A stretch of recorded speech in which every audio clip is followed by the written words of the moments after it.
Le comentaba desde el principio del programa que el Papa Francisco dio una entrevista y en esa entrevista al hablar sobre la comunidad LGBT, dijo que la homosexualidad no es un delito, pero sí es un pecado. Y luego agregó que, que hay otros pecados, como la falta de compasión. Pero bueno, esta declaración pues está siendo leída de diferentes maneras y cada quien le da su interpretación. Y bueno, pues vamos a hablar al respecto con un experto que es Roberto Blancarte, profesor e investigador del Colegio de México y especialista en religiones. ¿Cómo estás, Roberto? Un gusto saludarte y tenerte de nuevo en el programa. Igualmente un gusto, Pascal. A ver, ¿cómo debemos entender lo que dijo el Papa en esta entrevista? Bueno, debemos entenderlo como un esfuerzo del Papa para tener una iglesia más compasiva, Ujú. digamos que lo enmarcaría yo en ese, digamos, esfuerzo que ha sido, creo yo, un esfuerzo a lo largo de todo su pontificado.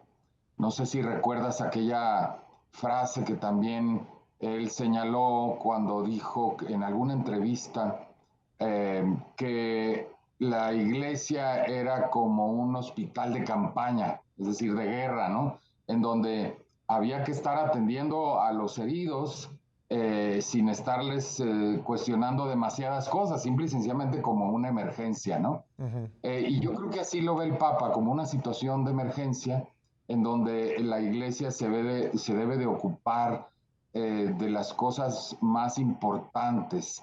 Y entre ellas, y para él, es la caridad, la compasión Ujú. por encima de una vigilancia moral, ¿no? Entonces, a partir de ahí, él señala este tipo de cosas como que, bueno, a los homosexuales no hay que tratarlos como criminales. Y hasta ahí todo muy bien. Eh, Luego, sin embargo, él sabe y ha sido criticado por otros jerarcas de la propia Iglesia Católica por ser, digamos, muy abierto en la materia o más abierto que ellos, porque hay muchos sectores en la Iglesia que condenan la homosexualidad simple y pura y mente y no le dan espacio y no quieren abrir ningún espacio para los homosexuales en la Iglesia. Y esto a pesar de que se sabe de que incluso dentro del sacerdocio, de los grupos sacerdotales de la propia iglesia, hay un número enorme, muy grande proporcionalmente, de sacerdotes que son homosexuales. Pero bueno, a pesar de eso, el Papa tiene muchas resistencias y por eso él mismo dice, bueno, ya sé que algunos dicen que, ok, no es un crimen, pero es un pecado, pero también es un pecado no ser caritativo. Ujú. Entonces, él está como tratando de imponer una visión donde la caridad, la compasión, pase por encima de otros juicios morales. Sin embargo, la doctrina sigue igual, ¿no? La doctrina esa no la ha tocado el Papa y la doctrina sigue diciendo pues que los homosexuales no deben practicar su homosexualidad, o sea, no deben de tener relaciones sexuales con personas del mismo sexo, ¿no? Y ahí, bueno, pues es donde vemos los límites o la contradicción de esta postura, ¿no? Ujú.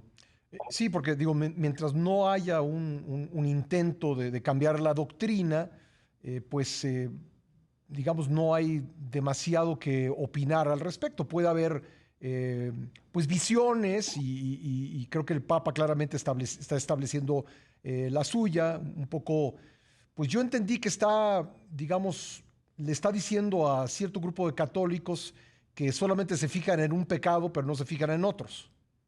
Exactamente. Así es.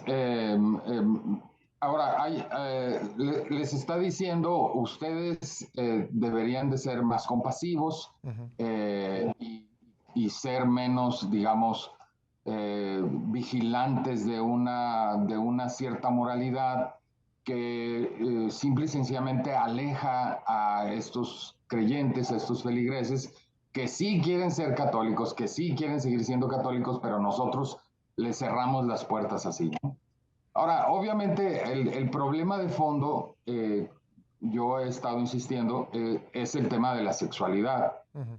porque esta, digamos, prohibición a los homosexuales para ejercer su sexualidad, en el fondo es una prohibición general a todas las personas homosexuales y heterosexuales, Sí. porque la iglesia sigue pretendiendo doctrinalmente, aunque sepa que en la realidad no es así, doctrinalmente sigue pretendiendo que las relaciones sexuales solo deben de tenerse para homosexuales y en particular para heterosexuales, solo para procreación.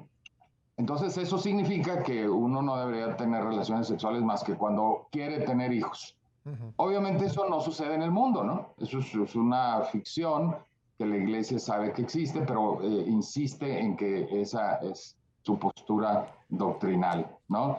Y obviamente, pues en el fondo es una manera de negar algo que Freud descubrió hace más de 100 años, que es la sexualidad del ser humano, ¿no? Y que es un motor que nos impulsa y nos mueve y que es una actividad que ejercemos siempre, ¿no? Entonces, bueno, ahí es el problema, ¿no? Ya no digamos con el tema de los homosexuales dentro del sacerdocio, dentro de la propia Iglesia Católica, que son muy numerosos, está comprobado, y que este tipo de doctrina lo único que hace es reprimir más a la sexualidad del propio clero, ¿no?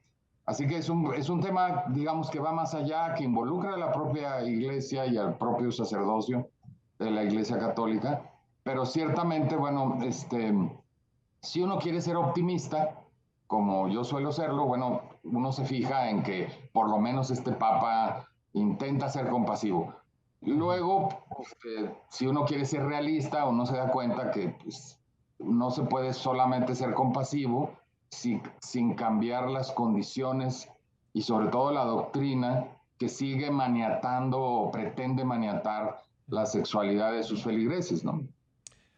No se arriesga el Papa con esta declaración, primero, a recibir una crítica obvia, las que tienen, las de quienes tienen, como tú dices, una postura mucho más doctrinal respecto de la homosexualidad, pero al mismo tiempo, pues recibir el rechazo pues, de la comunidad LGBT por decir que la homosexualidad es un pecado.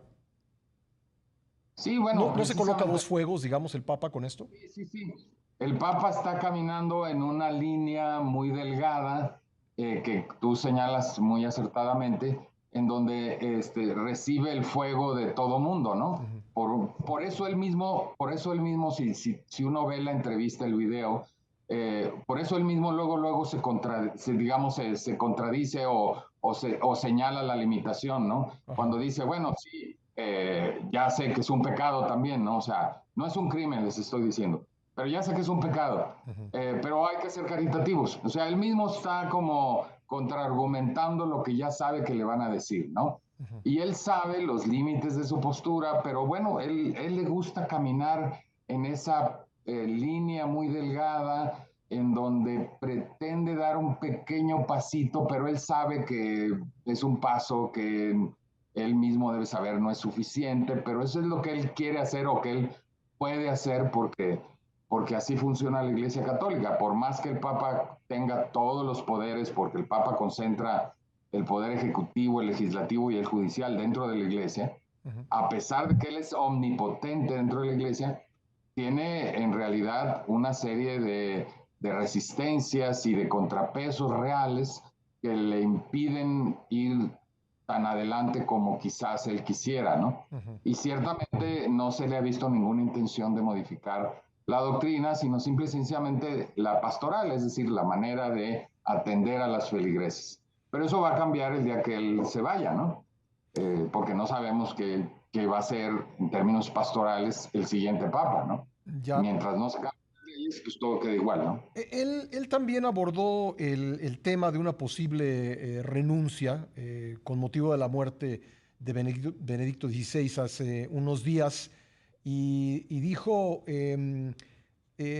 lo voy a citar de memoria, pero dijo, bueno, si fuera el caso, yo soy obispo de Roma y yo me iría a una casa para sacerdotes romanos, Retiros. ¿no? Fue lo que Sí, entendí que dijo, es decir, no viviría en el Vaticano, si entendí bien lo que quiso decir el Papa. ¿Tú qué entiendes estas pequeñas, estas sutilezas? ¿Qué fue lo que expresó el Papa con esta declaración?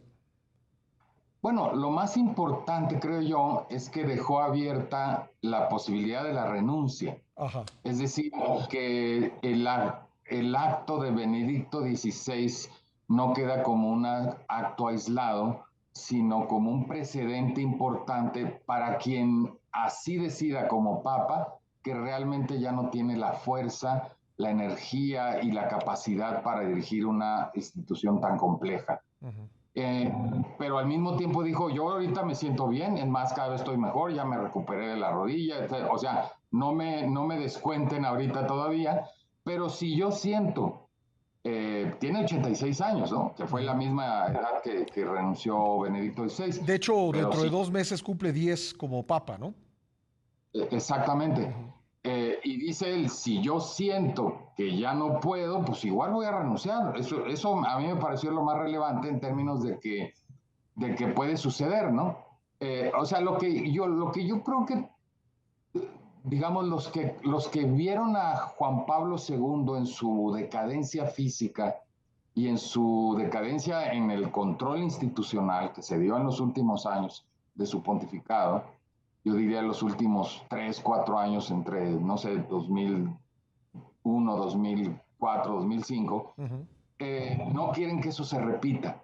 No quieren que vuelva a suceder tener un papa completamente, digamos, enfermo e incapaz de dirigir la institución y así y digamos y permitiendo que otras fuerzas intervengan en el asunto, ¿no? Uh-huh. De la gestión de la iglesia. Entonces, eso es lo que yo creo que está anunciando. Si se ve como entrando en esa discapacidad, tiene abierta la puerta para también renunciar. Pero por lo pronto, él no siente que está en esa situación, ¿no? Uh-huh. Obviamente, pues ya tiene una edad que en cualquier momento puede pasarle algo, ¿no? Eso es importante, ¿no? Claro, y creo Y que también valdría la pena mencionar que lo que lleva a la renuncia de Benedicto XVI no es tanto el tema físico, porque además finalmente sobrevivió 10 años o casi una década de la renuncia, sino más bien otro tipo de temas, ¿no? bueno, era una combinación Ajá, de decir, yo ya no tengo la fuerza y la energía para estar lidiando con estas intrigas, sí. ¿no? Es decir, yo ya no, de por sí él era un clásico profesor, ¿no? Es decir, un poquito misántropo, un poquito escéptico, un poquito, ¿no? Melancólico, y decir, no, yo ya no estoy para estos líos, para estas discusiones, Ujú, yo no tengo la energía, era un poco combinado, por supuesto, ¿no? ujú. Ciertamente vivió 10 años más, pero uno viéndolo precisamente uno se puede imaginar lo que hubiera sido esos 10 años si él no hubiera Claro, renunciado. claro, claro. Hubiera sido, digo, parecido a lo que le pasó a Juan Pablo II, ¿no? Sí, Y eso es lo que ajá. está viendo Francisco. Pero más bien, entonces en el caso de Francisco es casi por completo un tema físico, el que eventualmente lo llevaría a renunciar. Sí, porque Francisco no es ese escéptico, no es ese melancólico misántropo como era Benedicto XVI. Ujú. Francisco es una persona acostumbrada a la política y a las discusiones. Acuérdate que viene de Buenos Aires, Claro, viene de Argentina. O influido por sea, el peronismo, ¿no? todos los que lo conocen Ujú. te hablan de cómo le encanta la política y le encanta meterse. Y eso no lo, eso tiene un temperamento Distinto. completamente distinto a Benedicto XVI. Sí. Entonces, no lo va a dejar por eso, no lo va a dejar porque porque esté en contra de las intrigas o porque lo cansen. No, eso no lo cansa a él. Si lo cansa a él algo, será algo que realmente una enfermedad que físicamente lo haga considerar que es Ujú. mejor dejar el lugar a alguien más, ¿no? Yo creo, ¿no? Pues Obviamente estamos sí, especulando, ¿no? claro, desde luego que sí. Roberto, muchísimas gracias por haber tomado esta entrevista, muy amable. Un gusto como siempre, Pascal. Igualmente un fuerte abrazo. Gracias, Roberto Blancarte, profesor e investigador del Colegio de México, sociólogo de las religiones.